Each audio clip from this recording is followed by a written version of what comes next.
Este collar es de mi hija.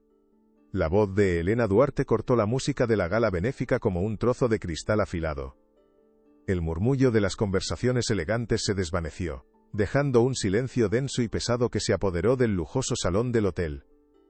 Todos los ojos, antes fijos en las joyas y los trajes de alta costura, se volvieron hacia Clara, la humilde limpiadora que sostenía un paño de pulir en su mano temblorosa. Su uniforme, antes impecable, ahora parecía una armadura demasiado frágil contra las miradas acusadoras. Se sintió pequeña, expuesta bajo el brillo de los candelabros de 1000 luces, un punto insignificante en un universo de opulencia y poder. Elena, con su vestido de seda y su porte de reina, la señalaba con un dedo engalanado con anillos, su rostro una máscara de fría indignación. El contraste entre las dos mujeres era un abismo social hecho carne, la riqueza intocable frente a la pobreza invisible. Para los invitados, la escena era un drama inesperado, un entretenimiento más en su noche de caridad. Para Clara, era el comienzo de una pesadilla, el suelo abriéndose bajo sus pies. Algo estaba a punto de romperse. La humillación pública la golpeó con la fuerza de una bofetada, dejándola sin aire y con el corazón martilleando contra sus costillas. El mundo entero pareció reducirse a ese instante suspendido en el tiempo. Ricardo, el gerente del hotel, se movió con la rapidez de un hombre acostumbrado a apagar fuegos antes de que se convirtieran en incendios. Se acercó a Elena con una sonrisa tensa, intentando mediar con la discreción que el puesto exigía. «Señora Duarte, por favor, permítame manejar esto en privado. No hay necesidad de crear una escena delante de sus invitados», susurró, su voz una mezcla de súplica y profesionalismo. Pero Elena no apartó la vista de Clara, su mirada gélida y penetrante. «No, Ricardo, quiero que todos vean a la ladrona que trabaja en mi hotel. Esta empleada lleva puesto algo que me pertenece. Algo que le fue arrebatado a mi familia hace muchos años». La palabra «ladrona» resonó en el salón, cada sílaba un clavo en el ataúd de la reputación de Clara. Ella intentó hablar, pero las palabras se atascaron en su garganta. «No puede ser, esto es un error», pensó, el pánico comenzando a nublar su mente. Los invitados cuchicheaban entre ellos, susurros venenosos que llegaban a sus oídos como el zumbido de insectos. La vergüenza era un manto caliente que la envolvía, haciéndola desear que la tierra se la tragara. ¿Cómo podía defenderse de una acusación tan poderosa, lanzada por la mujer más influyente de la ciudad? Se sentía atrapada en una red invisible. Si te gusta este tipo de contenido, no te olvides de suscribirte a nuestro canal. Publicamos videos todos los días y dale like al video si te gusta esta historia y déjanos en los comentarios contándonos de qué hora, dónde eres y a qué hora nos escuchas. La tensión en el salón era casi palpable, una electricidad estática que erizaba la piel. Mientras los invitados seguían especulando, Clara finalmente encontró un resquicio de fuerza en el fondo de su desesperación. Miró directamente a los ojos de Elena Duarte, unos ojos que prometían un poder implacable y ninguna misericordia. Sabía que su vida, su trabajo y su escasa dignidad estaban en juego en ese preciso momento. No podía permitir que la destruyeran por un malentendido, por una cruel coincidencia del destino. Su mente trabajaba a toda velocidad, buscando una salida, una explicación que pudiera desarmar aquella bomba que acababa de estallar en medio de su vida. El peso de la injusticia le dio el coraje que necesitaba para levantar la cabeza. No era una ladrona. Era una trabajadora honrada, una mujer que solo tenía en el mundo el pequeño objeto que colgaba de su cuello. Y no iba a dejar que se lo arrebataran, ni a él ni a su verdad. El silencio se prolongaba, esperando una resolución, y Clara sabía que solo ella podía romperlo. «Señora, con todo respeto, usted se equivoca». La voz de Clara salió temblorosa pero clara, sorprendiendo a todos, incluida a ella misma.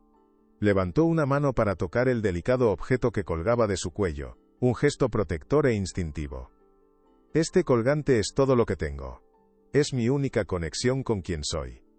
Sus palabras, aunque sencillas, llevaban el peso de toda una vida de soledad y anhelo.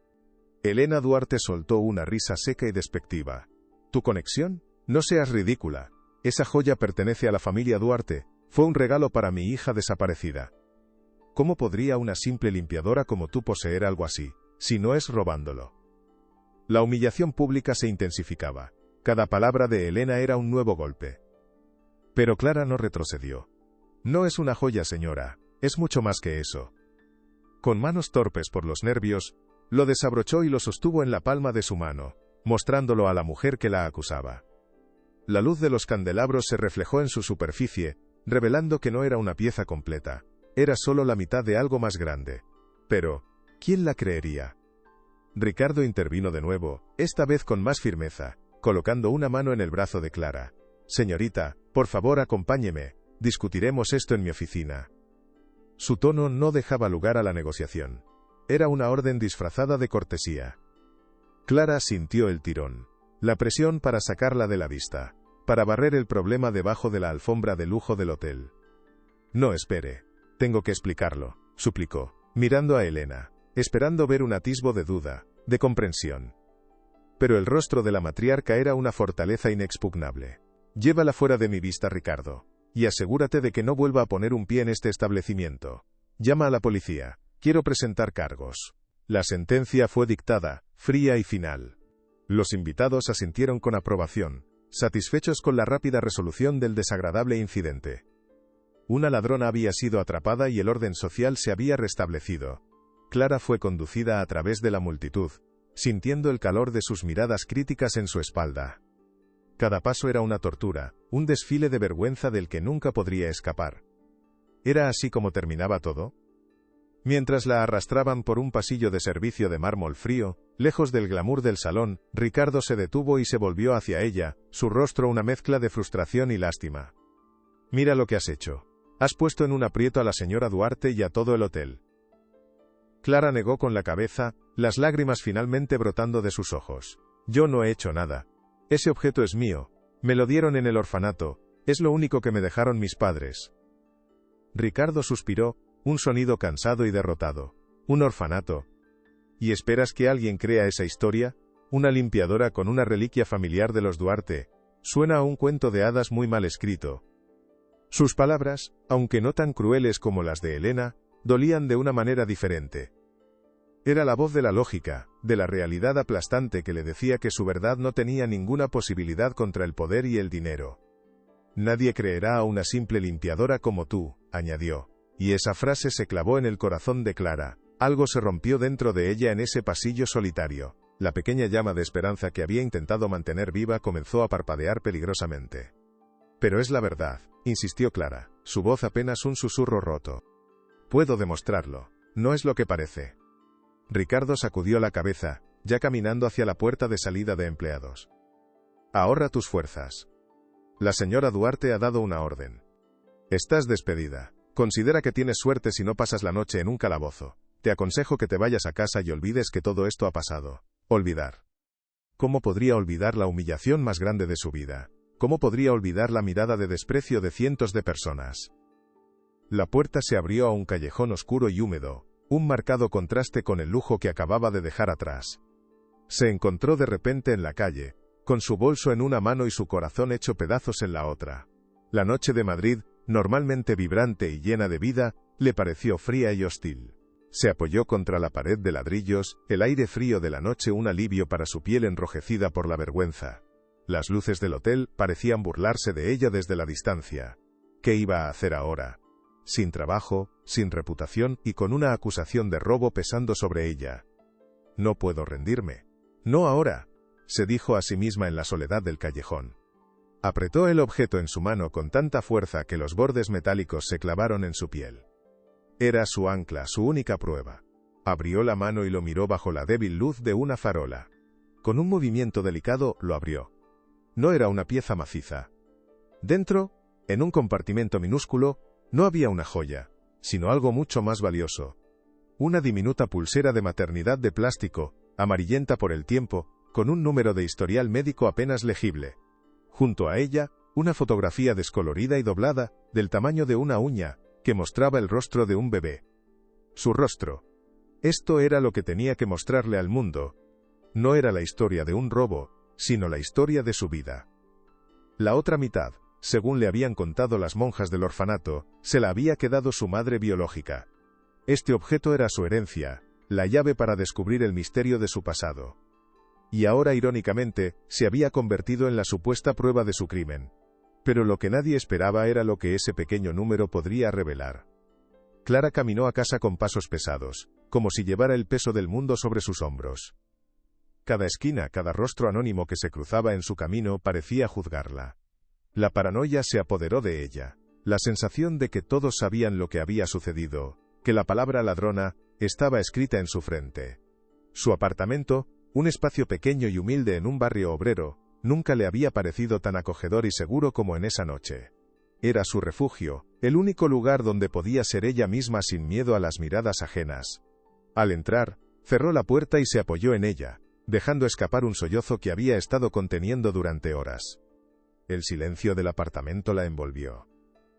Sobre la mesa, un único jarrón con una flor fresca, una pequeña alegría que se permitía cada semana, parecía ahora una burla a su desdicha.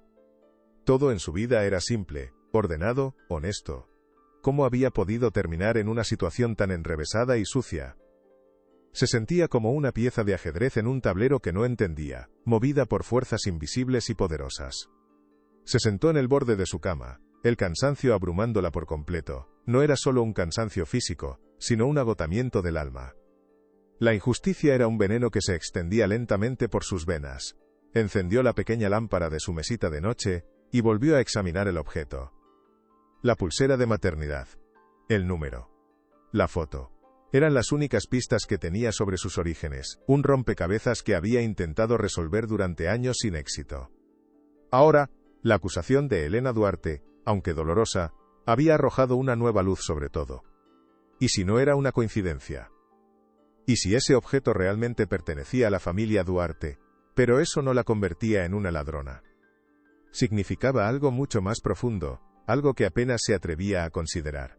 ¿Podría ser yo la hija desaparecida?, pensó, la idea tan audaz y aterradora que le cortó la respiración. Era una fantasía, un sueño imposible que a veces la asaltaba en sus noches más solitarias. Pero ahora por primera vez parecía tener una conexión, por remota que fuera, con la realidad. ¿Se atrevería a seguir ese hilo?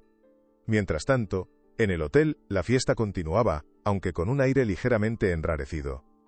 Elena Duarte había recuperado la compostura, moviéndose entre sus invitados con una sonrisa serena, como si nada hubiera ocurrido. Pero por dentro la rabia y una extraña sensación de inquietud luchaban por el control. Ricardo se le acercó con una copa de champán. La chica se ha ido, señora. No volverá a molestarla. Elena tomó la copa, sus dedos apretando el cristal. Espero que no. No tolero la deshonestidad, Ricardo. Especialmente bajo mi propio techo. Asegúrate de que su expediente quede manchado. Que nadie en esta ciudad vuelva a contratarla. Su voz era fría, sin rastro de compasión. Para ella, Clara era solo un insecto que había osado cruzarse en su camino, una molestia que debía ser aplastada y olvidada. No le importaba la historia del orfanato, ni las lágrimas en los ojos de la joven. Solo le importaba su joya, su reputación, y el recuerdo de su hija perdida, un recuerdo que Clara había profanado con su supuesta mentira. Pero algo en la mirada de la limpiadora la había perturbado más de lo que estaba dispuesta a admitir. Javier, el cuñado de Elena y director financiero del Imperio Duarte, observaba la escena desde la distancia, una sonrisa casi imperceptible jugando en sus labios. Se acercó a Elena fingiendo preocupación. Elena, querida, qué noche tan desagradable, ¿estás bien? No deberías haberte expuesto así. Ella lo miró, agradecida por su aparente apoyo. Estoy perfectamente, Javier. Hice lo que tenía que hacer, esa ladrona no se saldrá con la suya. Javier asintió, colocando una mano reconfortante en su hombro. Por supuesto que no. Me encargaré personalmente de que Ricardo siga tus instrucciones al pie de la letra. Protegeremos el nombre de la familia. Pero sus ojos brillaban con un cálculo frío. La aparición de esa chica y su historia sobre el objeto era una complicación que no había previsto. Una complicación peligrosa. Mientras consolaba a Elena, su mente ya estaba trabajando, trazando un plan para asegurarse de que la verdad, la verdadera verdad, permaneciera enterrada para siempre. Tenía que actuar rápido, antes de que alguien más empezara a hacer las preguntas correctas. El futuro de su propio hijo, el heredero del imperio, dependía de ello. Clara pasó la noche en vela, dando vueltas en la cama, la mente llena de imágenes de la gala y las palabras crueles de Elena y Ricardo. Al amanecer, con los primeros rayos de sol filtrándose por la persiana, tomó una decisión. No iba a huir. No iba a esconderse, iba a luchar. Se levantó, se vistió con la ropa más formal que tenía, un sencillo vestido negro, y se miró al espejo. La mujer que le devolvía la mirada parecía cansada y asustada, pero había una nueva determinación en sus ojos. No quiero su dinero, señora. Solo quiero la verdad, se dijo, ensayando las palabras que le diría a Elena Duarte si alguna vez tenía la oportunidad de volver a verla. Sabía que era una batalla de David contra Goliat, una batalla que tenía todas las de perder. Pero no luchaba por dinero ni por poder. Luchaba por su identidad, por su historia, por el derecho a saber quién era. Y esa era una causa por la que valía la pena arriesgarlo todo. Su primer paso sería averiguar qué significaba el número de esa pequeña pulsera de hospital. Se dirigió a la biblioteca pública, un lugar tranquilo donde podía pensar con claridad. Se sentó frente a un ordenador y comenzó a buscar información sobre hospitales en Madrid de hacía casi 30 años. La tarea era abrumadora. Muchos registros de esa época no estaban digitalizados, y algunos hospitales incluso habían cerrado. Pasó horas investigando, sintiendo la frustración crecer con cada búsqueda fallida. ¿Cómo voy a encontrar algo con solo un número?, pensó, sintiendo que sus esperanzas se desvanecían. Estaba a punto de rendirse cuando encontró una pequeña mención en un artículo antiguo sobre la fusión de dos hospitales. Uno de ellos, el Hospital de Santa Marina, era conocido por atender a madres solteras y casos de beneficencia en la época en que ella nació. Un escalofrío recorrió su espalda. Era una posibilidad, una pequeña pista en un mar de incertidumbre. Quizás allí, en algún archivo polvoriento, se encontraba la respuesta que había estado buscando toda su vida. La pregunta era, ¿cómo podría acceder a esos registros? Mientras Clara buscaba respuestas en la biblioteca, Ricardo recibía una llamada en su despacho del hotel. Era Javier Duarte. «Ricardo, necesito que me hagas un favor muy importante y discreto», dijo Javier, su voz suave pero con un matiz de acero. «Se trata de la limpiadora de anoche. Quiero que te asegures de que no cause más problemas. Y con asegurarte, me refiero a cualquier medio que sea necesario». Ricardo sintió un nudo en el estómago. «Señor Duarte, ya ha sido despedida. La señora Duarte me pidió que...». Javier lo interrumpió. «Lo que Elena pidió es para el público. Esto es entre tú y yo. Esa chica podría ser un problema para la estabilidad de la empresa. Ofrécele dinero, una cantidad generosa, para que desaparezca y guarde silencio. Si no acepta, hazle entender que las consecuencias de hablar podrían ser desagradables». La amenaza velada flotaba en el aire. Ricardo entendió perfectamente. No se trataba solo de proteger la reputación de Elena, había algo más en juego, algo que Javier no estaba diciendo. Y él se encontraba justo en medio. Esa misma tarde, mientras Clara salía de la biblioteca, un coche negro se detuvo a su lado. Ricardo bajó la ventanilla. «Sube, tenemos que hablar». Clara dudó, el miedo apoderándose de ella. Pero la curiosidad y la necesidad de entender qué estaba pasando la hicieron obedecer. Dentro del coche, el ambiente era tenso. Ricardo no perdió el tiempo. Le ofreció un sobre grueso lleno de dinero. «Esto es para ti. Una compensación por el malentendido de anoche. Tómalo y vete de la ciudad. Empieza una nueva vida en otro lugar». Clara miró el sobre y luego a Ricardo, con incredulidad y asco. «¿Creen que pueden comprar mi silencio? ¿Creen que esto se trata de dinero?». Ricardo suspiró. «No lo hagas más difícil de lo que es, chica. Es la mejor oferta que vas a recibir. Acéptala y sigue adelante». Pero Clara no había llegado tan lejos para rendirse por un puñado de billetes. «Dígale a la señora Duarte, o a quien sea que lo haya enviado, que no me iré a ninguna parte. Y que voy a descubrir la verdad». Pero, ¿estaba preparada para las consecuencias de su desafío? Ricardo la miró con una expresión que era una mezcla de advertencia y una extraña forma de respeto. «No sabes dónde te estás metiendo. La familia Duarte no es gente con la que se juega. Protegerán sus secretos a cualquier precio». Sus palabras eran una clara amenaza, diseñada para asustarla, para hacerla retroceder. Y por un momento, funcionó. El miedo le atenazó la garganta. ¿Qué podía hacer ella, una mujer sola y sin recursos, contra una de las familias más poderosas del país? Podrían destruirla sin pensarlo dos veces, hacerla desaparecer y nadie se daría cuenta. Esto es un error, estoy cometiendo un terrible error, pensó, la duda inundando su mente. Pero entonces recordó la pulsera de maternidad, la foto descolorida. Recordó toda una vida de preguntas sin respuesta, el vacío de no saber de dónde venía. Ese vacío era más aterrador que cualquier amenaza que pudieran hacerle. Empujó el sobre de vuelta hacia Ricardo. Gracias por el consejo, pero no me iré, y no voy a parar hasta que sepa la verdad. El desafío estaba lanzado. La decisión de Clara puso en marcha una cadena de acontecimientos que ya nadie podría detener. Javier, al enterarse de que la oferta de dinero había sido rechazada, supo que tenía que pasar a la siguiente fase de su plan. No podía arriesgarse a que esa chica siguiera investigando. Su objetivo ahora era claro: el Hospital de Santa Marina. Tenía que llegar a los archivos antes que ella. Tenía que destruir cualquier registro antiguo que pudiera vincularlo con lo que sucedió hace 28 años. Llamó a un contacto, un hombre que se especializaba en hacer desaparecer problemas de forma discreta y permanente. Necesito que accedas a unos archivos antiguos. Y que te asegures de que nadie más pueda verlos nunca. No puede haber errores. Mientras tanto, Clara, ajena al peligro que se cernía sobre ella, se dirigía al antiguo hospital, ahora un centro administrativo, con la esperanza de encontrar una pista. No sabía que estaba en una carrera contrarreloj contra un enemigo invisible y despiadado.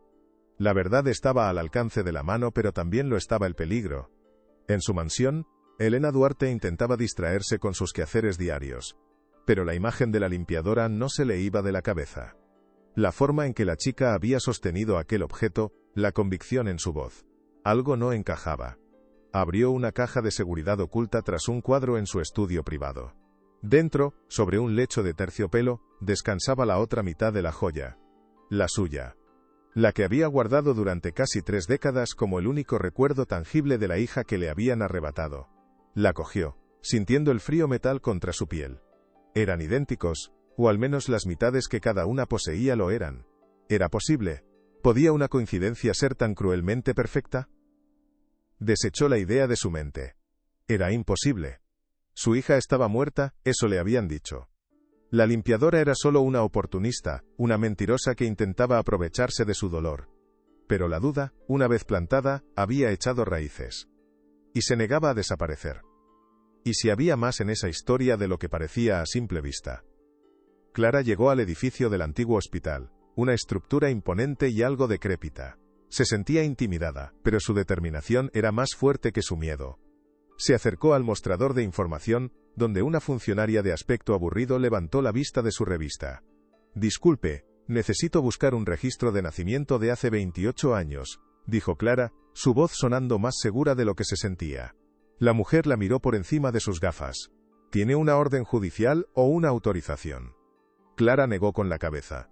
No, solo tengo un número de historial médico. La funcionaria resopló. Lo siento, sin la documentación adecuada, no puedo permitirle el acceso a los archivos. Política de privacidad. Era un muro burocrático. Otro obstáculo en su camino. Por favor, es muy importante, se trata de mi familia, de saber quién soy, suplicó, pero la mujer fue inflexible. Derrotada, Clara se dio la vuelta para marcharse, pero justo cuando llegaba a la puerta, un viejo conserje que había estado barriendo cerca se le acercó. Te he oído, dijo en voz baja, quizás yo pueda ayudarte. El conserje, un hombre llamado Manuel, la condujo por pasillos laberínticos hasta el sótano, donde se guardaban los archivos físicos. El aire era húmedo y olía a papel viejo. Los registros de esa época están aquí abajo. Nadie los mira nunca, explicó Manuel mientras encendía una luz fluorescente que parpadeaba sobre hileras interminables de estanterías metálicas. Mi hija también creció sin conocer a su padre. Sé lo que es tener ese vacío. Busca lo que necesites, pero date prisa. No debería estar haciendo esto. Clara sintió una oleada de gratitud tan intensa que casi se le saltan las lágrimas. Le dio las gracias y se sumergió en el mar de carpetas polvorientas. Buscó por año, y luego empezó la tediosa tarea de buscar el número de su pulsera. Pasaron las horas. Sus dedos estaban manchados de polvo y sus ojos le dolían por el esfuerzo. Justo cuando estaba a punto de perder la esperanza, la encontró. Una carpeta delgada con el número exacto que llevaba grabado en su memoria. Su corazón se detuvo. Con manos temblorosas, la abrió. Dentro, había una sola hoja de papel amarillento, el certificado de nacimiento. Nombre de la madre, Elena Duarte, nombre del padre, desconocido. Y luego, el nombre de la bebé, Ángela Duarte. Clara tuvo que apoyarse en la estantería para no caerse. Ángela. Su nombre era Ángela. Era real. No era una fantasía. No era una coincidencia. Era la hija perdida de Elena Duarte. Una mezcla de emociones la inundó. Alegría, conmoción, rabia, tristeza. Alegría por haber encontrado por fin la verdad. Rabia por la vida que le habían robado. Tristeza por la madre que nunca conoció y que la había humillado de la peor manera posible. Sacó su teléfono y tomó una foto clara del documento. Era su prueba. La prueba irrefutable que lo cambiaría todo. Pero mientras guardaba el teléfono, escuchó un ruido al final del pasillo. Pasos. Alguien más estaba en el archivo. Y no sonaban como los pasos del viejo Manuel. El pánico la invadió. ¿Quién podría ser? Clara se escondió rápidamente detrás de una de las estanterías, conteniendo la respiración. Su corazón latía con fuerza contra su pecho. Vio la sombra de un hombre acercándose, un hombre con un traje caro que no encajaba en ese sótano polvoriento.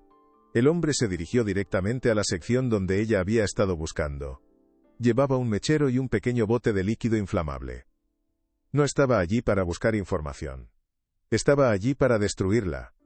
Clara lo reconoció de la gala. Era Javier Duarte, el cuñado de Elena. El pánico se convirtió en un terror helado. Él era el responsable. Él era quien quería que la verdad siguiera enterrada. Comprendió en un instante que su vida corría un grave peligro. No solo querían silenciarla, querían borrar cualquier rastro de su existencia. Tenía que salir de allí, pero Javier estaba bloqueando la única salida. Estaba atrapada. ¿Cómo iba a escapar de esta nueva pesadilla? Javier comenzó a rociar los archivos con el líquido. Su rostro una máscara de fría determinación. No podía permitirse ningún cabo suelto. Esa chica había sido un error de cálculo, pero era uno que estaba a punto de corregir permanentemente. Mientras se preparaba para encender el mechero, el teléfono de Clara, que había olvidado silenciar, vibró en su bolsillo con un mensaje entrante. El sonido, aunque leve, fue como un disparo en el silencio del sótano. Javier se detuvo en seco. ¿Quién anda ahí?, gritó, su voz resonando contra las paredes de hormigón. Se giró lentamente, sus ojos escudriñando la penumbra entre las estanterías. Clara se tapó la boca para ahogar un grito. Él sabía que alguien estaba allí. Sabía que lo habían visto. La búsqueda de su identidad se había convertido de repente en una lucha por la supervivencia. Algo le decía que solo uno de los dos saldría de ese sótano. Mientras Javier avanzaba lentamente por el pasillo, Clara buscaba frenéticamente una ruta de escape. Vio una pequeña ventana de ventilación cerca del techo, cubierta por una rejilla oxidada. Era su única oportunidad. Tengo que intentarlo, no puedo dejar que me atrape, pensó, el terror dándole una fuerza que no sabía que poseía. Empezó a trepar por una estantería, haciendo el menor ruido posible. Cada crujido del metal le parecía un trueno. Javier estaba cada vez más cerca, su silueta recortada contra la única luz del pasillo. Sal de donde estés. Podemos hablar de esto, dijo con una voz falsamente tranquilizadora. Pero Clara sabía que cualquier conversación con él terminaría con su muerte. Con un último esfuerzo, alcanzó la rej. La puerta de su apartamento se cerró con un sonido sordo, un eco final de la humillación que había sufrido. El pequeño y ordenado espacio, su único santuario en el mundo, pareció encogerse a su alrededor, las paredes acercándose para sofocarla. Se quitó el uniforme de trabajo, cada movimiento, una liberación y una condena. Ya no era una empleada del Hotel Duarte. No era nada. Se dejó caer en la silla de la cocina, la misma en la que cada mañana tomaba su café con una pequeña esperanza por el día que comenzaba. Ahora, esa esperanza se había hecho añicos, esparcida por el suelo de mármol de un salón de fiestas al que nunca perteneció. Las palabras de Elena Duarte resonaban en su cabeza, un cruel carrusel de desprecio. Ladrona. La palabra era un veneno, infectando cada rincón de su ser. Se sentía sucia, marcada, como si la acusación se hubiera tatuado en su piel. Miró sus manos, las manos de una trabajadora, callosas y honestas. ¿Cómo podían esas manos pertenecer a una ladrona?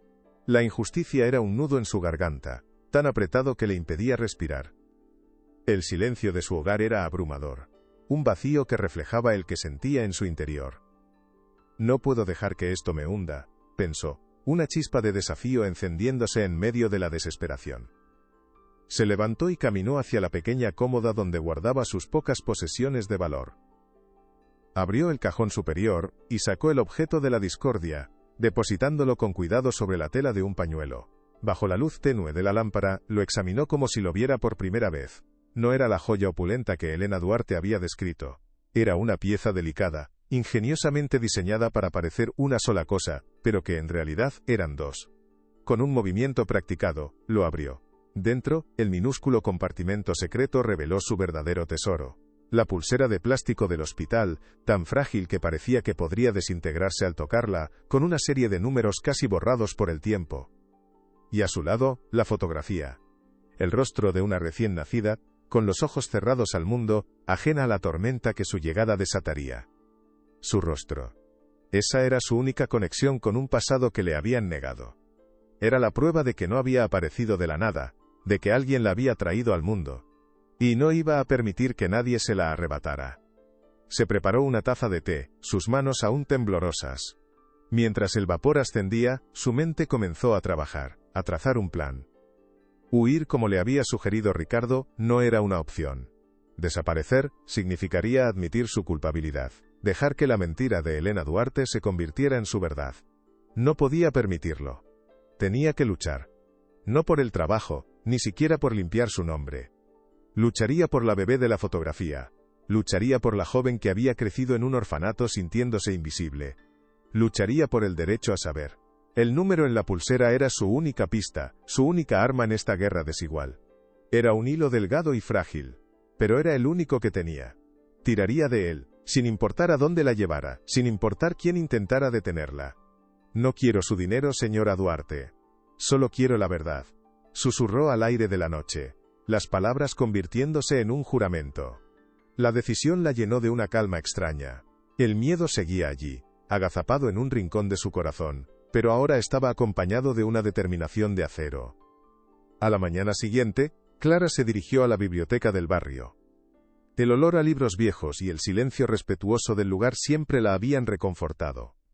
Se sentó frente a uno de los ordenadores públicos, sus dedos volando sobre el teclado. Su búsqueda era una aguja en un pajar. Hospitales en Madrid, registros de nacimiento, hace 28 años. Los resultados eran un laberinto de información inútil, enlaces rotos y bases de datos inaccesibles. La frustración comenzó a apoderarse de ella. Cada búsqueda fallida era como una pequeña derrota, una voz que le susurraba que estaba perdiendo el tiempo, que la verdad estaba demasiado enterrada para ser encontrada. Pasó horas navegando por archivos digitales, leyendo artículos antiguos sobre el sistema de salud de la ciudad en aquella época. ¿Y si el hospital ya no existe? ¿Y si los registros se perdieron en un incendio o una inundación? Pensó, la desesperanza amenazando con ahogarla. Estaba a punto de darse por vencida, de cerrar la sesión y volver a su apartamento a lamerse las heridas, cuando una palabra clave en un viejo artículo de periódico llamó su atención. Fusión. El artículo hablaba de la reestructuración de varios centros médicos a finales de los 90. Mencionaba que un pequeño hospital de caridad, el Hospital de Santa Marina, especializado en atender a madres sin recursos, había sido absorbido por el Hospital Central de la ciudad.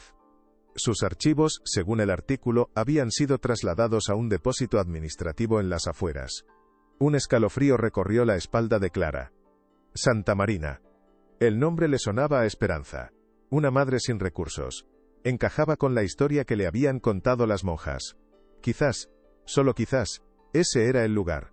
Apuntó la dirección del depósito en un trozo de papel, su caligrafía temblorosa por la emoción.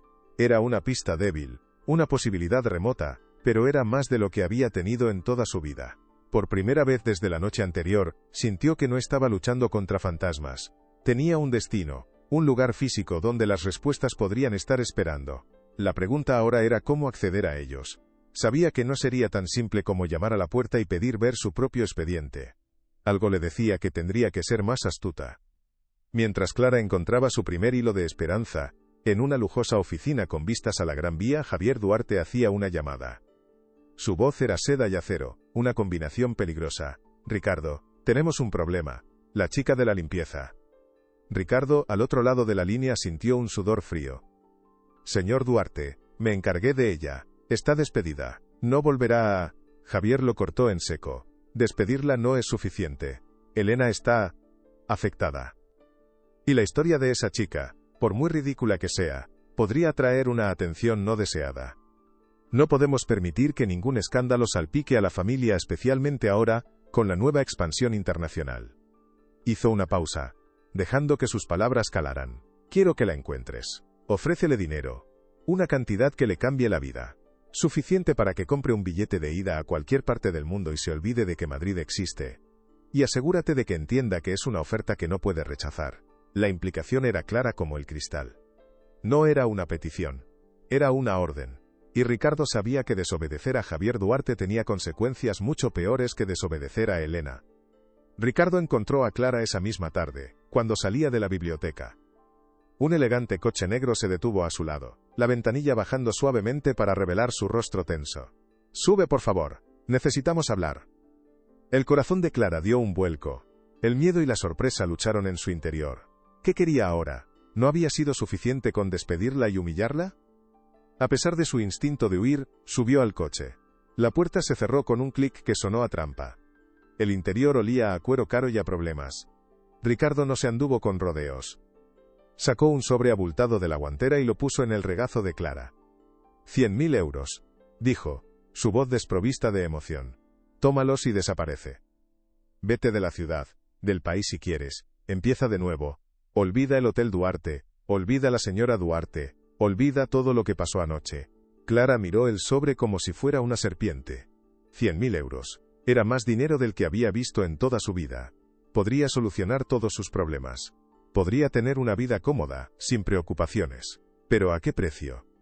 ¿Creen que pueden comprarme?, dijo Clara, su voz temblando de ira. Empujó el sobre de vuelta hacia Ricardo. No quiero su dinero. No me interesa. Ricardo suspiró. Un hombre atrapado entre la espada y la pared. Chica, no seas tonta.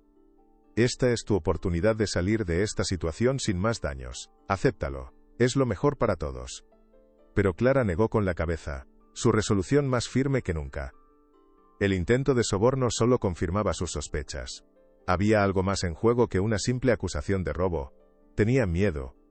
Tenían miedo de ella, de lo que pudiera descubrir. Y eso le dio poder. Dígale a su jefe que no me voy a ninguna parte. Y que no voy a parar. Voy a descubrir la verdad. Con o sin su dinero. La mirada de Ricardo se endureció. La falsa amabilidad desapareció, reemplazada por una fría advertencia. No tienes ni idea de con quién te estás metiendo. Hay secretos que es mejor dejar enterrados. Si sigues cavando, lo único que vas a encontrar es tu propia tumba. La amenaza, ya no velada, quedó suspendida en el aire del lujoso coche. Algo estaba a punto de romperse. Clara salió del coche dando un portazo. Sus piernas temblaban, pero se obligó a caminar con la cabeza alta, sin mirar atrás. La amenaza de Ricardo resonaba en sus oídos, un eco siniestro que no podía ignorar. Sabía que había cruzado una línea. Ya no se trataba de una disputa con una mujer rica y arrogante. Se había adentrado en un territorio mucho más oscuro y peligroso. Alguien, además de Elena, quería que su pasado permaneciera oculto. Y ese alguien estaba dispuesto a hacer cualquier cosa para conseguirlo. Tengo que tener más cuidado, pensó, mientras se mezclaba con la multitud de la calle, mirando por encima del hombro a cada paso. La paranoia era un compañero desagradable, pero necesario para sobrevivir. Su plan de ir al depósito de archivos ahora parecía mucho más arriesgado. No podía simplemente presentarse allí. Necesitaba ser inteligente, ser invisible. La imagen de Javier Duarte en la gala volvió a su mente. La forma en que había consolado a Elena, su sonrisa calculadora. ¿Podría ser él? La idea era aterradora. Estaba luchando contra un enemigo que ni siquiera conocía.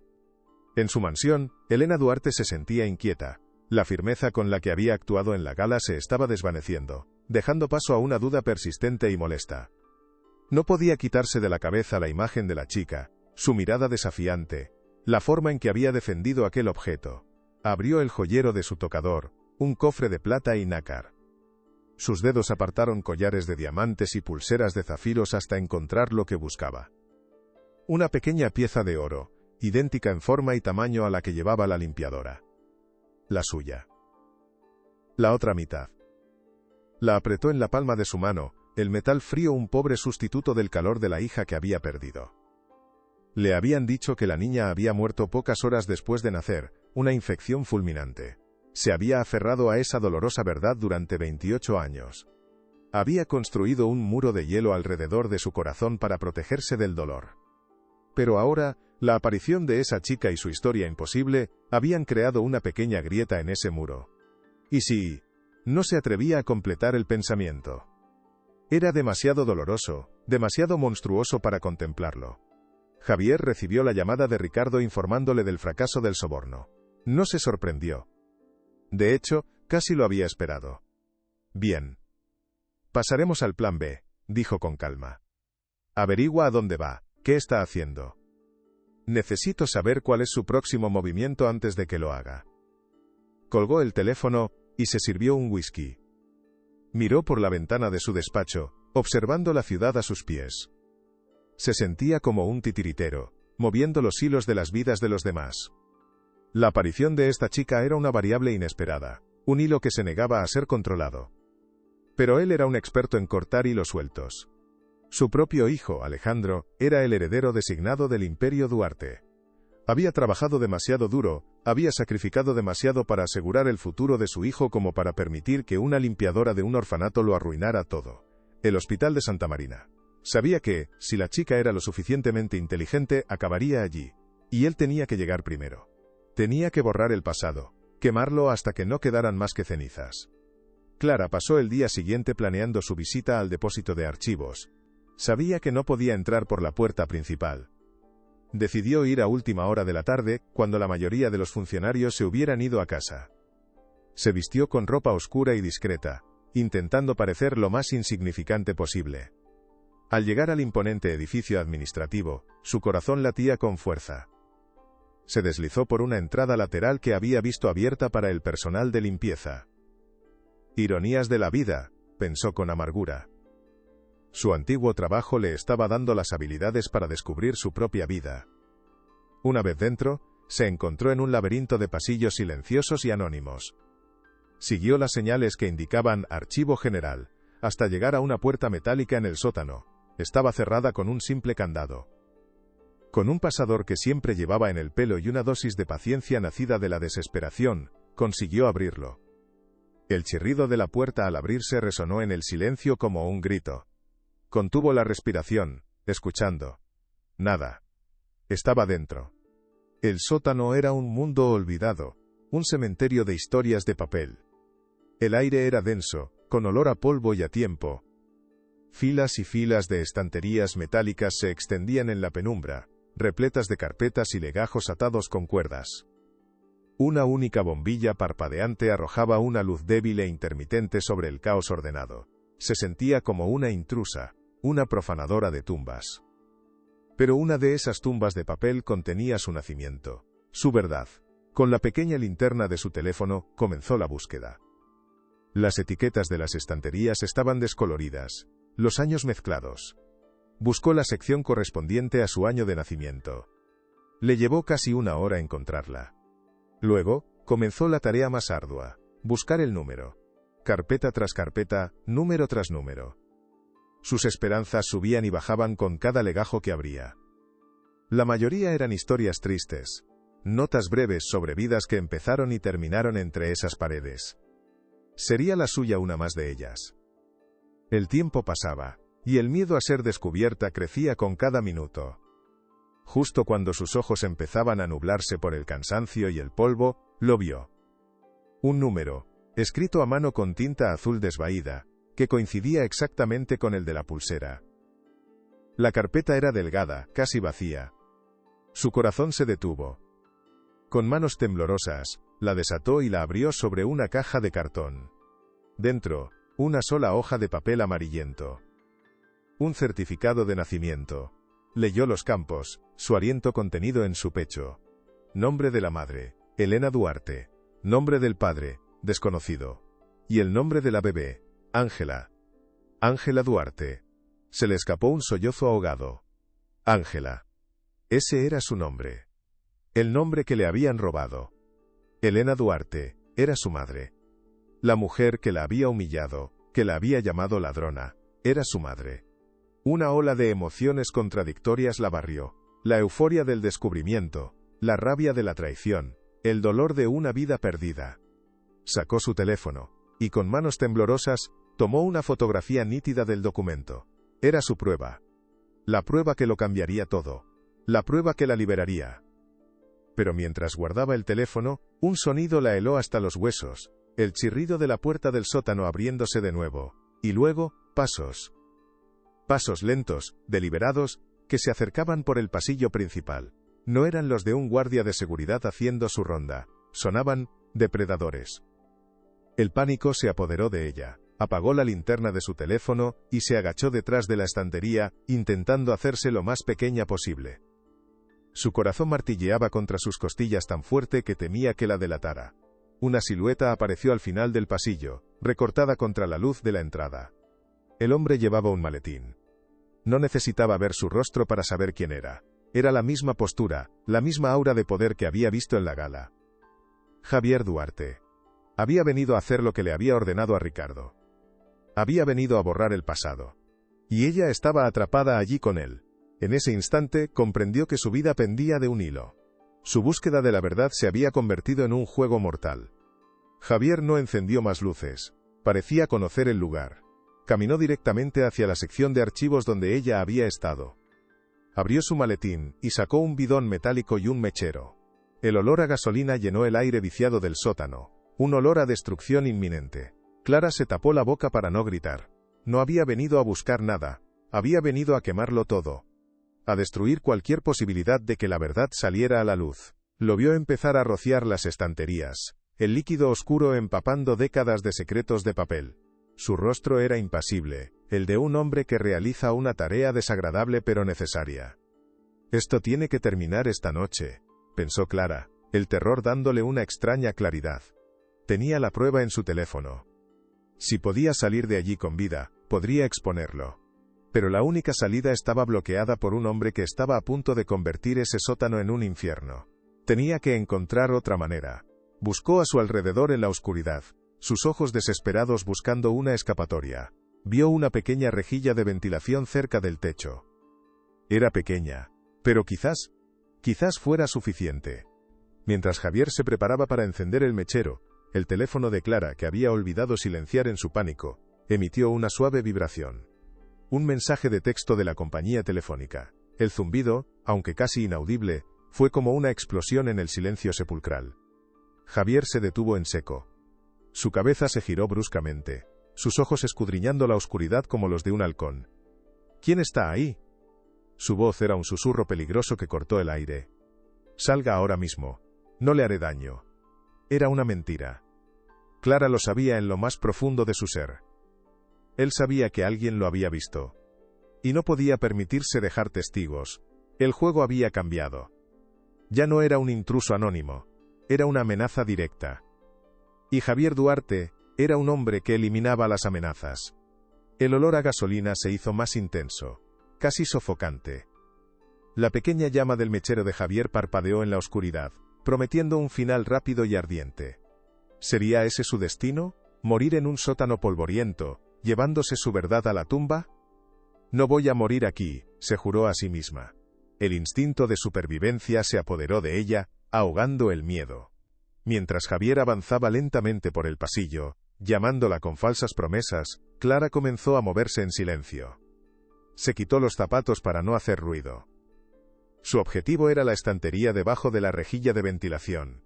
Cada paso era una agonía, cada crujido del suelo bajo sus pies un riesgo mortal. Javier estaba cada vez más cerca. Podía oír su respiración, sentir su presencia amenazadora. Sé que estás aquí. Puedo oler tu miedo, dijo, su voz ahora un gruñido. No lo hagas más difícil. Clara llegó a la estantería. Empezó a trepar, sus músculos protestando por el esfuerzo. Los estantes de metal se doblaban bajo su peso, emitiendo gemidos agónicos. ¿Ahí estás?, gritó Javier, al ver el movimiento en la penumbra. Se abalanzó hacia ella. En ese momento Clara alcanzó la rejilla. Tiró de ella con todas sus fuerzas. El metal oxidado cedió con un fuerte chirrido. Justo cuando los dedos de Javier rozaban su tobillo, se metió por el estrecho conducto, arañándose los brazos y la cara en el proceso. Se arrastró por el conducto de ventilación, la oscuridad total, el aire lleno de polvo y telarañas. Detrás de ella, oía los gritos de furia de Javier. Luego, un sonido nuevo y aterrador, el rugido de las llamas. Había prendido fuego a los archivos. El humo comenzó a filtrarse en el conducto, caliente y acre, quemándole los pulmones. Tosió, luchando por respirar. Tenía que seguir moviéndose, tenía que encontrar una salida. Se arrastró a ciegas, sus manos buscando cualquier apertura. El calor se intensificaba a sus espaldas. El fuego se extendía rápidamente. El sótano se había convertido en una trampa mortal, y ella todavía estaba dentro de sus entrañas. «No te rindas, Ángela», se dijo, usando su verdadero nombre por primera vez. Le dio fuerzas. Se arrastró más rápido, impulsada por la adrenalina y la voluntad de vivir. Finalmente, sus manos encontraron otra rejilla. La empujó con la cabeza y los hombros hasta que cedió. Cayó al suelo de un pasillo en el piso de arriba tosiendo y jadeando, cubierta de hollín y sangre. A lo lejos, oyó el sonido de las sirenas de los bomberos. Alguien había visto el humo. Estaba a salvo. Por ahora. Mientras los bomberos luchaban contra el incendio, Clara se escabulló del edificio, desapareciendo en la noche antes de que nadie pudiera interrogarla. Se refugió en un pequeño parque cercano, temblando incontrolablemente, no por el frío sino por el shock. Sacó su teléfono. La pantalla estaba rota pero funcionaba. Abrió la galería de imágenes. La foto del certificado de nacimiento seguía allí. Clara, Ángela, Elena, Javier. Las piezas del rompecabezas se encajaban, formando una imagen monstruosa de engaño y crueldad. Javier no solo quería proteger el nombre de la familia. Estaba protegiendo su propio secreto. Él era el que la había separado de su madre. Él era el que la había condenado a una vida en el orfanato. ¿Por qué? La pregunta ardía en su mente. ¿Qué ganaba él con todo esto? La respuesta la golpeó con la fuerza de un puñetazo. El heredero. Si la hija de Elena desaparecía, el siguiente en la línea de sucesión sería el hijo de Javier. Lo había hecho por dinero, por poder. Había destruido su vida por pura codicia. La rabia reemplazó al miedo. Ya no se trataba solo de encontrar su identidad. La noche del 50º aniversario del Hotel Duarte era el epítome del lujo y el poder. El gran salón, el mismo escenario de la humillación de Clara, estaba aún más deslumbrante, bañado en una luz dorada que se reflejaba en miles de copas de champán. Elena Duarte, vestida con un elegante traje de noche color zafiro, recibía a los invitados con una sonrisa ensayada, aunque sus ojos delataban una fatiga profunda, una grieta en su fachada de acero. Javier estaba a su lado, rebosante de confianza, el perfecto anfitrión y el guardián de los secretos de la familia. Todo era perfecto. Demasiado perfecto. Y entonces, las grandes puertas del salón se abrieron de golpe, no para recibir a un magnate o a una celebridad, sino para dar paso a dos mujeres que no estaban en la lista de invitados. Una era Laura Vega, la periodista más temida de la ciudad, conocida por derribar imperios con su pluma. La otra era Clara. Ya no llevaba el uniforme de limpiadora.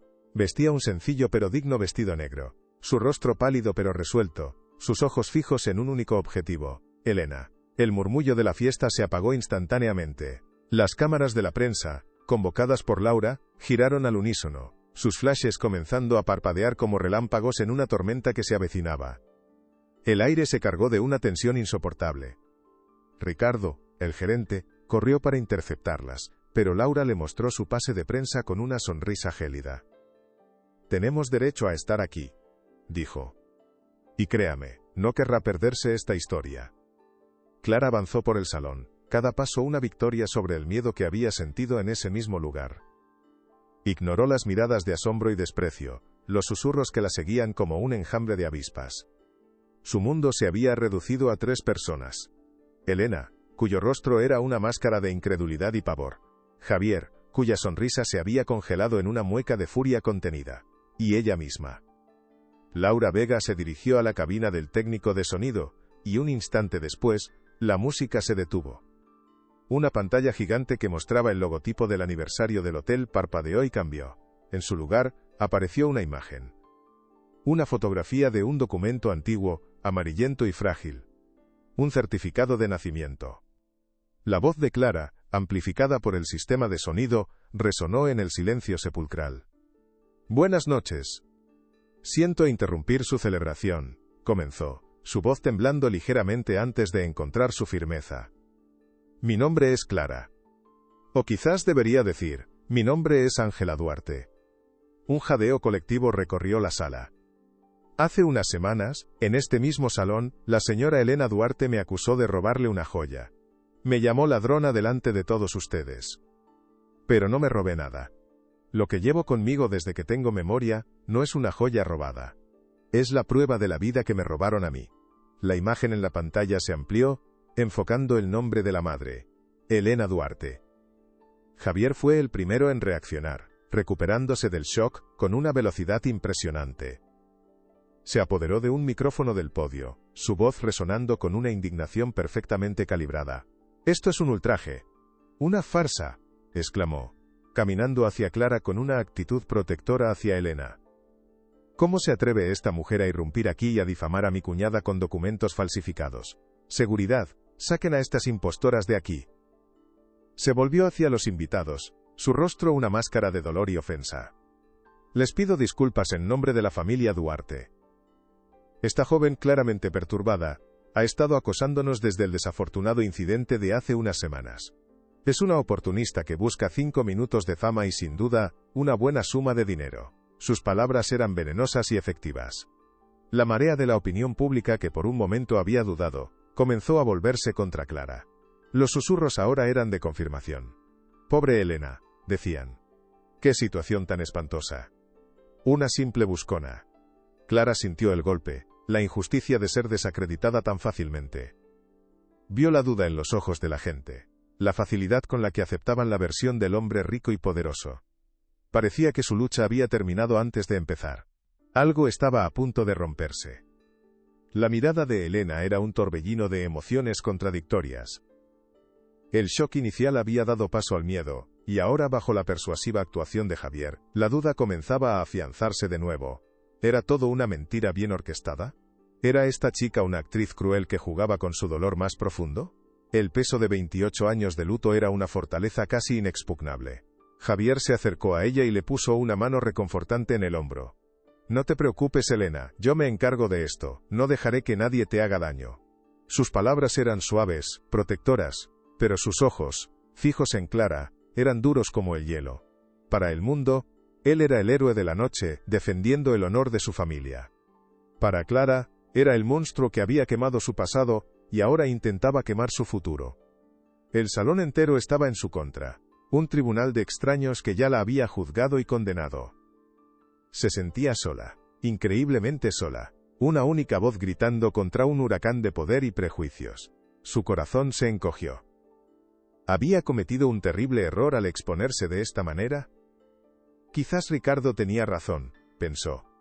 Nadie creerá a una simple limpiadora como tú.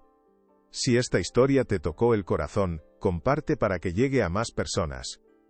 Pero entonces, Clara miró más allá de la multitud, más allá de Javier, y se encontró con la mirada de Elena. En el fondo de esos ojos atormentados, vio una chispa. No era incredulidad. Era anhelo. El anhelo de una madre por su hija. Y en ese anhelo, Clara encontró la fuerza para un último intento. «El documento no es falso», gritó, su voz rasgando la atmósfera tensa. «El original fue destruido en un incendio en los archivos de la ciudad hace 2 noches. Un incendio muy oportuno, ¿no le parece, señor Duarte?» Todas las miradas se volvieron hacia Javier, quien mantuvo la compostura, negando con la cabeza con una expresión de tristeza. La paranoia de esta mujer no tiene límites. Pero Clara no se dirigía a él. Suplicó con la mirada a Elena. «¿Usted sabe que no miento? Hay una prueba que él no pudo quemar. Una prueba que solo usted tiene». Hizo una pausa, dejando que sus palabras calaran. «Usted tiene la otra mitad. La otra mitad de esto». Con manos temblorosas, se quitó el objeto del cuello y lo sostuvo en alto, la luz de los focos reflejándose en su superficie dorada.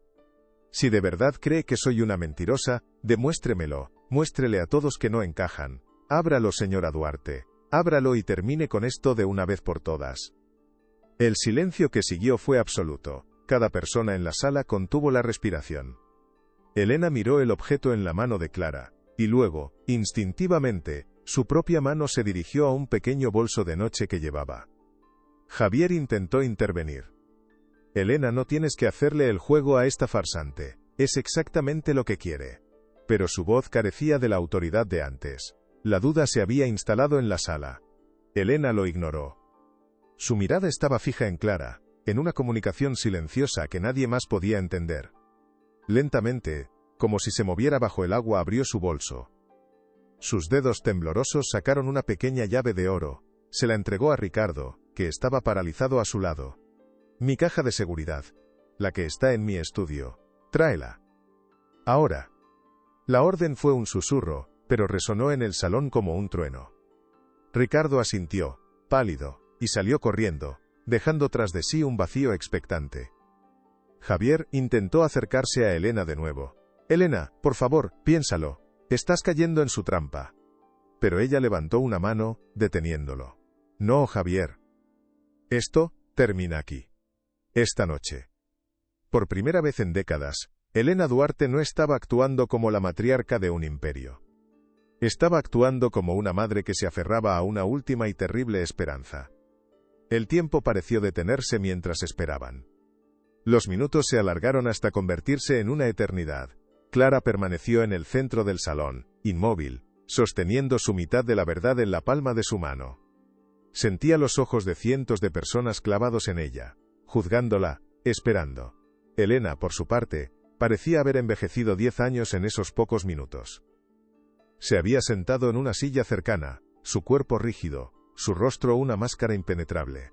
Javier caminaba de un lado a otro, como un animal enjaulado, lanzando miradas furiosas a Clara y a Laura Vega, quien observaba todo con una calma profesional, su cámara grabando cada segundo de aquel drama histórico. Finalmente, Ricardo regresó, llevando una pesada caja de caoba con incrustaciones de plata. La depositó con cuidado en una mesa frente a Elena. Todas las miradas se centraron en la caja, el arca que contenía el veredicto final. Elena insertó la llave de oro en la cerradura. El clic metálico al girar fue el único sonido en todo el salón. Levantó la tapa lentamente. Dentro, sobre un lecho de terciopelo rojo, descansaba una sola pieza de joyería. La otra mitad era idéntica a la de Clara. Elena la cogió. El metal frío un ancla en su mar de emociones. Se levantó y caminó hacia Clara. El pasillo que se abrió entre la multitud parecía el camino hacia un cadalso o una coronación. Javier intentó detenerla por última vez. Elena, no. Pero ella ni siquiera lo miró. Se detuvo frente a Clara. Las dos mujeres, la millonaria y la limpiadora, la madre y la hija, se miraron a los ojos. Eran los mismos ojos. Elena levantó su pieza. Clara, con mano temblorosa, levantó la suya. Lentamente, las acercaron. Se oía el latido de los corazones en el silencio. Las dos mitades se tocaron. Y con un suave clic, encajaron a la perfección. Al unirlos, el asterisco colgante asterisco formó una pieza única y perfecta. Un círculo ininterrumpido que sellaba una verdad de 28 años. Un sol dorado. Completo al fin. Un sollozo se escapó de los labios de Elena. Era verdad. Todo era verdad. La chica que tenía delante, la chica a la que había humillado y despreciado, era su hija. Su Ángela. El mundo de Elena Duarte se hizo añicos en ese instante, y de los escombros emergió una madre que acababa de encontrar lo que creía perdido para siempre. Justo en ese momento de catarsis, un hombre mayor se abrió paso entre la multitud. Era Manuel, el viejo conserje del archivo. En sus manos llevaba una carpeta chamuscada por los bordes. «Perdonen», dijo con voz temblorosa pero firme. «Creo que esto les pertenece».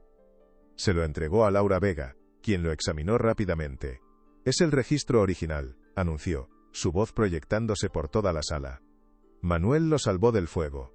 Sospechaba que algo malo estaba pasando. Laura mostró el documento a la cámara más cercana. «Aquí está, el registro médico del hospital. El número de la pulsera de maternidad de Ángela Duarte coincide con el que figura en el archivo del hospital». Todas las piezas encajaban. La prueba era irrefutable. La mirada de todos se desvió del colgante y se posó en un solo hombre, Javier Duarte. Su rostro, antes una máscara de confianza, se había descompuesto en una mueca de pánico y odio. Estaba atrapado. La red que había tejido durante casi 3 décadas se había cerrado sobre él. «No, no es posible», balbuceó retrocediendo. «Es una conspiración. Todos mienten. Pero sus palabras sonaban huecas, la patética negación de un hombre acorralado. No es una conspiración, Javier, es la verdad. La voz de Elena era fría como el acero. Se había separado de Clara y ahora se enfrentaba a su cuñado, sus ojos ardiendo con la furia de una leona. ¿Por qué? ¿Por qué me hiciste esto? Era mi hija, era tu sobrina. Javier la miró con desesperación. Lo hice por nosotros, por la familia, por mi hijo. Alejandro merecía ser el heredero, no la hija de un padre desconocido. Tú eras débil. Yo aseguré nuestro futuro. La confesión salió a borbotones, una mezcla de justificación y veneno. En ese momento, las puertas del salón se abrieron de nuevo, pero esta vez eran agentes de policía. Laura Vega había hecho una llamada más. Se dirigieron directamente hacia Javier. Javier Duarte, queda usted detenido por secuestro, falsificación de documentos y tentativa de homicidio, dijo el inspector jefe, mientras le leían sus derechos. La caída fue tan rápida como brutal. El hombre que momentos antes era uno de los pilares de la alta sociedad madrileña, era ahora un criminal esposado, arrastrado fuera de su propio feudo bajo la luz de los flashes. El imperio Duarte se había salvado, pero su arquitecto en la sombra había caído. Cuando se llevaron a Javier, un silencio pesado volvió a caer sobre el salón. Los invitados, antes jueces y jurado, ahora eran meros espectadores de un drama familiar increíblemente íntimo. Elena se volvió hacia Clara, o Ángela. Las lágrimas corrían libremente por su rostro, borrando años de dolor y frialdad. «Hija mía», susurró, la palabra extraña y maravillosa en sus labios. «Perdóname. Por favor, perdóname». No había excusas. No había justificaciones. Solo una súplica cruda y honesta. Clara, que había soñado con este momento toda su vida, se encontró sin palabras. La rabia que había sentido se disolvió, reemplazada por una oleada de emociones complejas, alivio, tristeza por los años perdidos, y una extraña y abrumadora compasión por la mujer rota que tenía delante. Elena dio un paso y la abrazó. Al principio, Clara se quedó rígida. El contacto físico de una madre era algo completamente desconocido para ella. Pero luego, lentamente, levantó los brazos y le devolvió el abrazo, aferrándose a ella como si fuera un náufrago que por fin ha encontrado tierra firme. Lloraron juntas, en el centro de aquel salón de lujo, unidas por fin, lavando el pasado con sus lágrimas. El abrazo pareció durar una eternidad, un momento suspendido en el tiempo en el que madre e hija se reencontraban a través de un abismo de 3 décadas.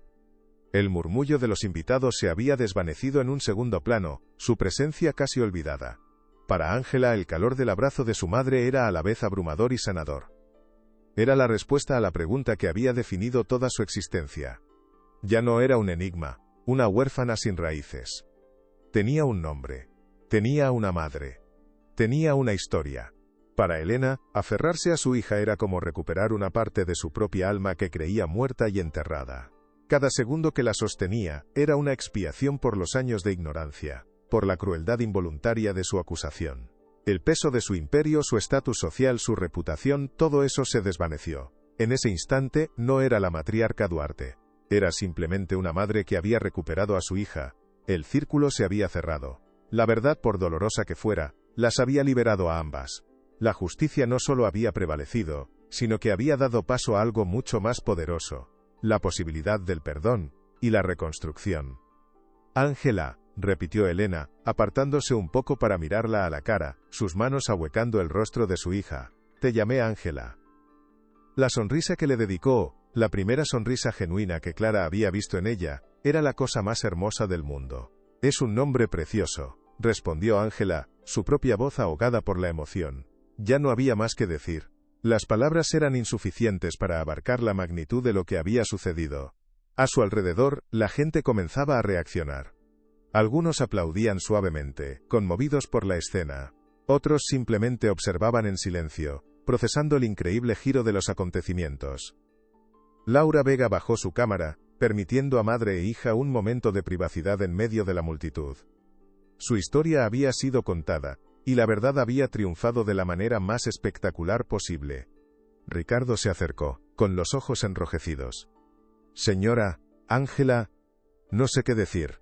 Lo siento mucho. Ángela le dedicó una pequeña sonrisa. Usted solo cumplía órdenes, Ricardo.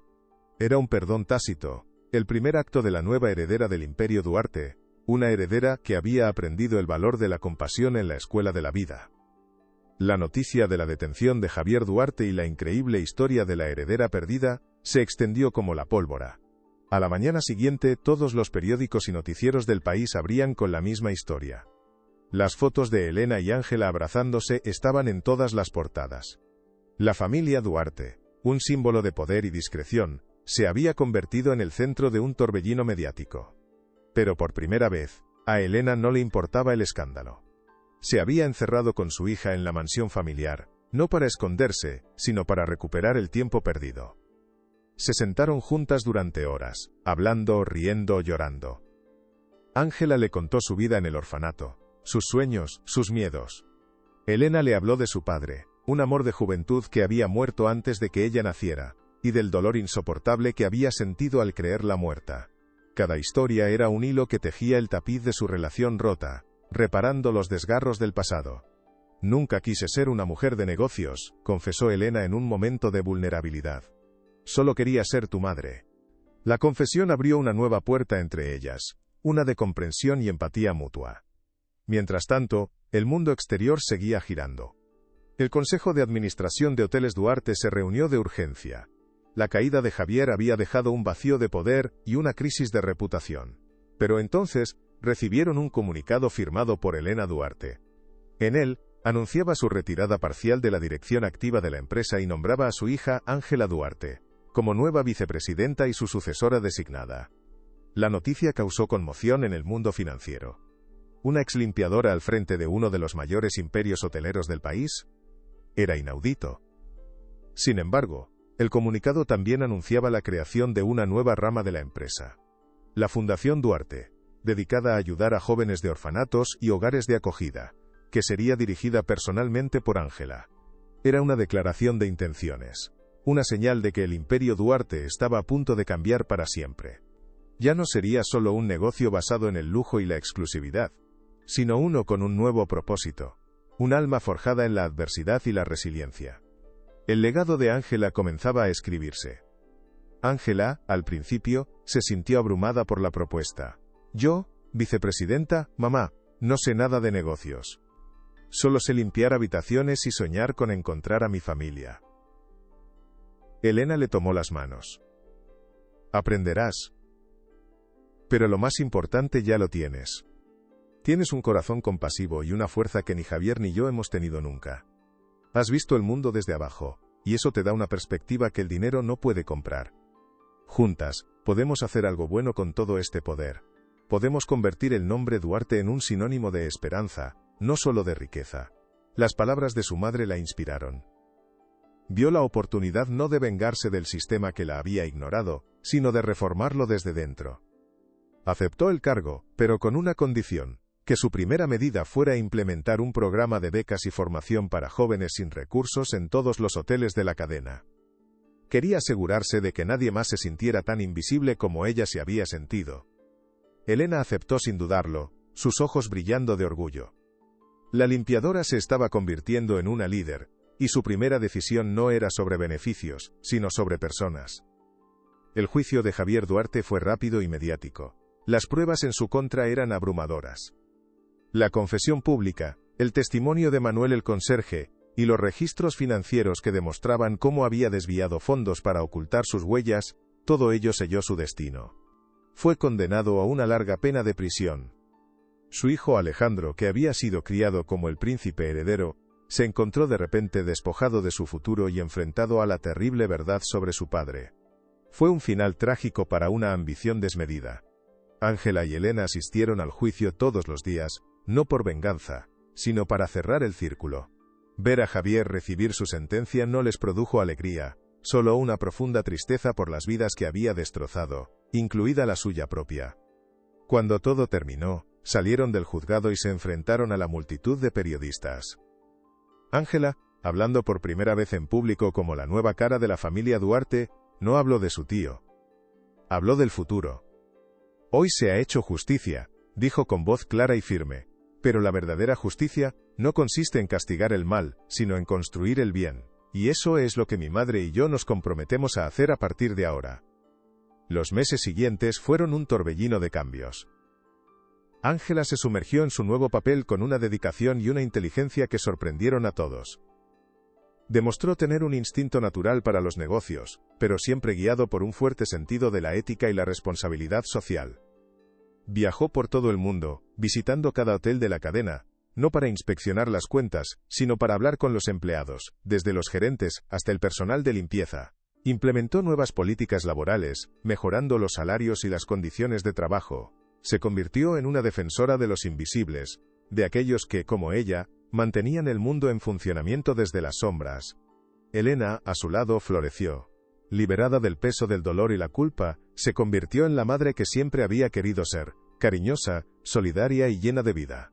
Juntas, formaban un equipo formidable, la experiencia y la sabiduría de Elena complementando la pasión y la visión de Ángela. La Fundación Duarte se convirtió en un gran éxito, creando hogares, programas educativos y oportunidades para miles de jóvenes. Un año después de la revelación, se celebró otra gala en el gran salón del Hotel Duarte. Pero esta vez, era diferente. No era una fiesta para la élite, sino un evento para celebrar el primer aniversario de la fundación. Los invitados de honor no eran millonarios, sino los jóvenes becados por el programa, los empleados destacados del año, y los directores de los orfanatos con los que colaboraban. Ángela subió al escenario para dar un discurso. Llevaba un vestido elegante, pero alrededor de su cuello, brillando bajo las luces, llevaba el colgante ahora completo. Hace un año, en este mismo lugar, mi vida cambió para siempre, comenzó. Descubrí que no era una ladrona, sino una hija. Descubrí que tenía un nombre y una historia. Pero lo más importante que he aprendido este año, es que nuestra identidad no viene definida solo por la sangre que llevamos, sino por las decisiones que tomamos y el impacto que tenemos en la vida de los demás. Miró a su madre, que la observaba desde la primera fila con lágrimas de orgullo en los ojos. Hoy, la familia Duarte no es solo una madre y una hija. Son todos ustedes. Cada empleado, cada becado, cada niño que ayudamos. Bienvenidos a la familia. El aplauso que siguió fue atronador, no por cortesía, sino por una emoción genuina y abrumadora. Ángela había transformado no solo su propia vida, sino el significado mismo de su apellido. Había convertido un símbolo de poder aristocrático en un faro de esperanza e inclusión. Mientras bajaba del escenario, Ricardo se le acercó y le tendió una copa de champán. Por la señorita Ángela, dijo, con una sonrisa sincera. La mejor jefa que he tenido nunca. Ángela sonrió y chocó su copa con la de él. Por favor, Ricardo. Llámame Ángela. Más tarde esa noche, mientras los últimos invitados se iban, Ángela y Elena se quedaron solas en el salón silencioso. Se acercaron al gran ventanal, contemplando las luces de Madrid. Tu padre estaría muy orgulloso de ti, dijo Elena en voz baja. ¿Crees que nos está viendo?, preguntó Ángela. Elena apretó su mano. No lo sé. Pero sé que mientras estemos juntas y sigamos haciendo el bien, su amor y su memoria seguirán vivos. Se quedaron así, en silencio, madre e hija, dos mitades de un todo, contemplando el futuro brillante que habían construido juntas sobre las cenizas del pasado. El legado de Javier, en cambio, se desvaneció en la infamia. Su nombre fue borrado de la historia de la compañía, sus retratos retirados de las paredes. Alejandro, su hijo, enfrentó el ostracismo social y la vergüenza de los crímenes de su padre. Abrumado por la culpa y la pérdida de su identidad, decidió abandonar Madrid y empezar de nuevo en otro país, bajo un nombre diferente, buscando una redención que quizás nunca encontraría. Su historia se convirtió en una advertencia en los círculos de la alta sociedad, un recordatorio. La gala terminó no con una explosión, sino con un silencio atronador, mientras la policía se llevaba a Javier, y los invitados se dispersaban en un murmullo de conmoción y excitación. Elena y Ángela permanecieron en el centro del salón, dos figuras inmóviles en medio del caos que se calmaba. Era como si el mundo entero se hubiera desvanecido, dejando solo a una madre y a una hija que se miraban como si fuera la primera vez. Ricardo se acercó con cautela, ofreciéndoles una salida discreta por la parte trasera, lejos de los flashes de las cámaras que aún acechaban en la entrada. El viaje en coche a la mansión Duarte fue un estudio en silencio. Las luces de Madrid pasaban veloces por la ventanilla, un borrón de neón y vida nocturna que parecía pertenecer a otro universo. Ángela miraba su propio reflejo en el cristal, viendo un rostro que le resultaba a la vez familiar y extraño. Al lado de su reflejo estaba el de Elena. una mujer cuya imagen había visto en revistas pero cuya presencia real a su lado era casi abrumadora. Elena no decía nada, pero sus manos, entrelazadas con fuerza en su regazo, delataban la tormenta de emociones que la embargaba. Quería decir tantas cosas, pedir perdón 1.000.000 de veces, hacer preguntas, llenar el vacío de 28 años con palabras, pero temía que cualquier sonido pudiera romper el frágil hechizo de aquel momento. ¿Es esto real? ¿Después de tanto tiempo es real?, pensó Ángela, el corazón latiéndole con una mezcla de pánico y una alegría tan profunda que dolía.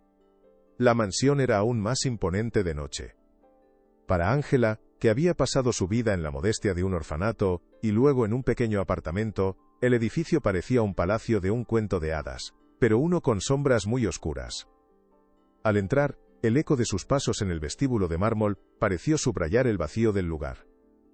Elena la guió por una gran escalera, sus movimientos rígidos por la emoción contenida. Se detuvo frente a una puerta de madera blanca. Esta siempre fue tu habitación», dijo con voz ahogada. «Nunca tuve el corazón para cambiarla. Guardé todas tus cosas de bebé aquí». Abrió la puerta, revelando una habitación que era una cápsula del tiempo. Una cuna de madera tallada, un móvil de estrellas plateadas colgando del techo, pequeños vestidos doblados en una cómoda. Era el santuario de una niña que nunca había crecido allí. Ángela entró lentamente pasando los dedos por la barandilla de la cuna. El aire olía a lavanda y a tiempo detenido. Era el fantasma de una vida que podría haber sido. Se giró para mirar a Elena, y por primera vez, no vio a la matriarca de un imperio, sino a una mujer consumida por el dolor y el arrepentimiento. Las lágrimas que Elena había contenido durante décadas comenzaron a caer, silenciosas y devastadoras. Esa noche no durmieron. Se sentaron en el salón, con la única luz de una lámpara creando un círculo íntimo en la inmensa oscuridad. Elena le sirvió a Ángela una taza de té, un gesto simple y maternal que significaba más que cualquier joya o palabra grandilocuente. Y entonces, empezaron a hablar. «Cuéntamelo todo, Ángela», suplicó Elena. «Cada detalle. Quiero saberlo todo». Y Ángela habló. Le habló de las monjas del orfanato, de la soledad en el patio de recreo, de sus cumpleaños celebrados con un pequeño pastel compartido con otros niños que tampoco tenían a nadie. Le habló de sus sueños de encontrar a su familia, de cómo se aferraba a la pieza de metal que llevaba al cuello como si fuera su única ancla en el mundo. Le contó cómo había empezado a trabajar en el hotel, esperando ahorrar lo suficiente para contratar a un investigador, sin saber que la respuesta estaba tan cerca, y a la vez tan lejos. Elena escuchaba a cada palabra de Ángela una puñalada en su corazón.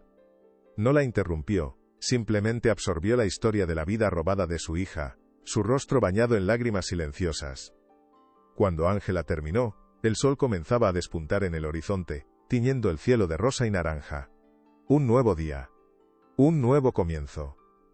«Ahora yo», dijo Elena con voz ronca.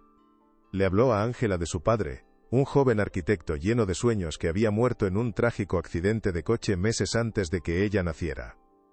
Le mostró fotografías, cartas de amor, un hombre con una sonrisa amable y los mismos ojos que Ángela.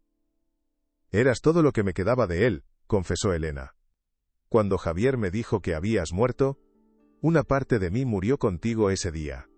Me convertí en esto», dijo, haciendo un gesto a su alrededor, a la casa opulenta pero vacía. «Construí un imperio sobre las cenizas de mi corazón. Pensé que el poder me protegería del dolor, pero solo lo hizo más profundo». La confesión desnudó su alma, mostrando a Ángela la mujer vulnerable que se escondía bajo capas de hielo y autoridad. Por primera vez, Ángela sintió una oleada de compasión por su madre. Comprendió que ambas habían sido víctimas de la misma traición, cada una condenada a una prisión diferente. Ángela a la de la pobreza y el anonimato, Elena a la de la riqueza y la soledad. En las primeras horas de esa mañana, entre historias de dolor y amor, los cimientos de una nueva relación comenzaron a construirse, ladrillo a ladrillo, sobre las ruinas de su pasado. La noticia por supuesto explotó en los medios de comunicación. La heredera perdida de los Duarte titulaban los periódicos. Las cámaras acamparon frente a las puertas de la mansión. Durante días, Elena y Ángela permanecieron en su burbuja, conociéndose, sanando. Ángela aprendió a navegar por la enorme casa, descubriendo rincones que susurraban historias de una familia que ahora era suya. Elena aprendió a ser madre, no con grandes gestos, sino con pequeños detalles. prepararle su desayuno favorito, preguntarle por sus sueños, simplemente estar presente. Una tarde, mientras paseaban por el jardín, Ángela se detuvo. «Mamá», dijo, la palabra aún nueva y extraña en sus labios. «No podemos quedarnos aquí para siempre. Hay un mundo ahí fuera que ahora nos mira. Y no sé qué se supone que debo hacer». Elena le tomó las manos. «Haremos lo que debimos haber hecho desde el principio. Usaremos el nombre Duarte para hacer el bien. Pero esta vez, lo harás tú. Tú serás la guía. Yo solo te seguiré». Era una abdicación y una coronación. Todo en uno. El poder del Imperio Duarte estaba pasando de una generación a otra, no por derecho de sangre sino por derecho de carácter. Una semana después convocaron una rueda de prensa en el mismo salón del hotel. Ángela, de pie junto a su madre, se enfrentó a los periodistas. Ya no era la limpiadora asustada, era una mujer que había encontrado su voz. No habló de Javier ni de la traición, habló del futuro. El apellido Duarte ha sido durante mucho tiempo sinónimo de lujo y exclusividad, dijo con una calma que sorprendió a todos. A partir de hoy quiero que sea sinónimo de oportunidad. Anunció la creación de la Fundación Renacer, una organización dedicada a apoyar a jóvenes que, como ella, habían crecido en el sistema de acogida. No se trata de caridad, continuó, su voz ganando fuerza. Se trata de justicia. Se trata de dar a cada joven las herramientas, la educación y el apoyo que necesitan para construir su propio futuro. Mi primera medida como nueva vicepresidenta de Hoteles Duarte será establecer un programa de becas y formación en toda nuestra cadena. Las puertas que una vez se me cerraron, ahora se abrirán para otros. El anuncio fue un terremoto en el mundo empresarial. La heredera no estaba allí para reclamar su fortuna sino para compartirla. El Consejo de Administración, compuesto por hombres mayores y conservadores, se mostró escéptico al principio. ¿Una fundación? ¿Becas? Señorita Duarte, nuestro negocio es la hostelería, no el trabajo social, argumentó uno de ellos en la primera reunión de Ángela. Ella los miró con una firmeza que recordaba la de su madre, pero con una calidez que era enteramente suya. Se equivocan. Nuestro negocio son las personas. Tanto los que pagan por nuestras suites de lujo como los que limpian sus suelos. Un imperio construido sobre la desigualdad no es un imperio, es una torre de marfil a punto de derrumbarse. La Fundación Renacer no es un gasto, es una inversión en nuestro futuro, en nuestra alma.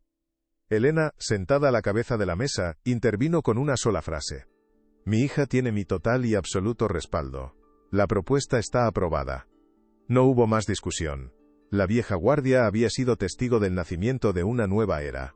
Ángela no solo había heredado un título, se había ganado el respeto y el poder para remodelar el legado de su familia. Ángela se sumergió en su trabajo. Viajaba constantemente, supervisando personalmente la creación de la fundación. Contrató a expertos en trabajo social, a educadores, a jóvenes que habían pasado por el sistema de acogida para que formaran parte del consejo directivo. Quería que la fundación fuera dirigida por aquellos que realmente entendían los problemas. Durante uno de sus proyectos, la construcción del primer centro de acogida de la fundación, conoció a Marcos, el joven arquitecto a cargo del diseño. Era un hombre amable, con una pasión por crear espacios que no solo fueran funcionales, sino también hermosos y acogedores. A diferencia de todos los demás, él no la trataba como la heredera millonaria. La trataba como a una compañera, una colaboradora. A menudo se quedaban hasta tarde, revisando planos sobre una mesa improvisada, compartiendo un café de una máquina expendedora. Un día, mientras discutían la distribución del jardín, él le tendió un boceto. No era un plano. Era un dibujo de una sola flor, la misma que ella solía tener en su pequeño apartamento. Pensé que a los residentes les gustaría tener algo que les recordara que la belleza puede crecer en cualquier lugar, dijo él, simplemente. En ese gesto, Ángela sintió el comienzo de algo nuevo, una felicidad personal que nunca se había atrevido a soñar. El juicio de Javier fue un asunto sombrío. Fue declarado culpable de todos los cargos y condenado a 30 años de prisión. Ángela y Elena asistieron cada día, no por un deseo de venganza, sino por la necesidad de cerrar ese doloroso capítulo. Ver a Javier, un hombre reducido y derrotado, no les trajo ninguna satisfacción, solo una profunda pena por la oscuridad que puede anidar en el corazón humano. Su hijo, Alejandro, enfrentó la ruina pública de su familia con una dignidad silenciosa. Renunció a cualquier reclamación sobre la fortuna Duarte y se marchó de España. buscando una vida anónima lejos de los pecados de su padre. El día que se dictó la sentencia, Ángela y Elena salieron del juzgado y en lugar de esconderse de la prensa, se detuvieron. Hoy, la justicia ha hablado, dijo Ángela a las cámaras, pero nuestro trabajo apenas comienza. La verdadera justicia se construye cada día, con cada joven al que damos una oportunidad, con cada vida que ayudamos a sanar. Ese es el único veredicto que nos importa. Se alejaron de la multitud madre e hija, unidas no solo por la sangre, sino por un propósito compartido. Los años pasaron. La Fundación Renacer creció, convirtiéndose en un modelo de filantropía corporativa en toda Europa. Ángela demostró ser una líder visionaria, combinando la perspicacia para los negocios que había heredado de su madre con la empatía que le había enseñado la vida. Los hoteles Duarte prosperaron bajo su nueva filosofía, atrayendo a una nueva generación de clientes y empleados que valoraban la ética tanto como el lujo. Elena, por su parte, encontró la paz. Se retiró de la primera línea de los negocios para dedicarse por completo a la fundación y a su papel de abuela, ya que Ángela y Marcos se habían casado y tenían una hija, una niña vivaz llamada Sol. La mansión, antes un mausoleo del dolor, se llenó de risas y de vida. El viejo jarrón del apartamento de Ángela ahora ocupaba un lugar de honor en el gran salón, siempre con una flor fresca, un recordatorio constante de que la humildad y la fortaleza eran las verdaderas raíces de su familia. La pieza unificada, el sol dorado que las había reunido, estaba enmarcada en una vitrina en la entrada principal de la fundación, un símbolo de que de las mitades rotas puede surgir una totalidad más fuerte y brillante. 5 años después de aquella noche fatídica, se inauguró el tercer centro de acogida de la Fundación Renacer. Era un edificio moderno y luminoso, lleno de arte, libros y esperanza. Durante la ceremonia, Ángela subió al podio. Llevaba un vestido sencillo, pero su presencia llenaba el escenario. Hace 5 años, yo era una de las jóvenes a las que esta fundación pretende ayudar. Comenzó, su voz resonando con emoción. Una joven invisible, con un pasado borroso y un futuro incierto. Hoy, gracias a la verdad y al amor, estoy aquí. Pero no estoy sola. Estoy aquí con más de 500 jóvenes, a los que esta fundación ha ayudado a encontrar su camino. Ellos son el verdadero legado de la familia Duarte. Miró a la multitud, a los rostros de los adolescentes que la miraban con admiración. Vuestra historia no está escrita. No dejéis que nadie os diga quiénes sois, o a dónde pertenecéis. Vuestro valor no está en vuestro origen, sino en la fuerza de vuestros sueños y en la bondad de vuestro corazón. El aplauso fue una ola de amor y gratitud que la envolvió. Más tarde, mientras el sol se ponía, Ángela y Elena estaban de pie en la terraza del nuevo centro, observando a los jóvenes reír y jugar en el jardín. «Hicimos lo correcto, ¿verdad?», preguntó Elena en voz baja. Ángela la abrazó.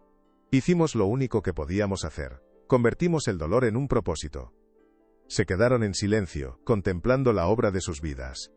Ángela pensó en el increíble viaje que la había llevado desde la oscuridad de un callejón hasta ese momento. Pensó en las mentiras, el miedo, la lucha, y finalmente, la redención. Comprendió que su historia no era solo suya. Era la historia de todos los que luchan por ser vistos, por ser escuchados, por encontrar su lugar en el mundo. Es increíble cómo funciona la vida, pensó, sintiendo el peso reconfortante de la mano de su madre sobre la suya. No importa cuán profundo entierren un secreto, no importa cuán poderosas sean las mentiras. La verdad, como el sol, siempre encuentra la manera de salir. Siempre encuentra su camino a casa.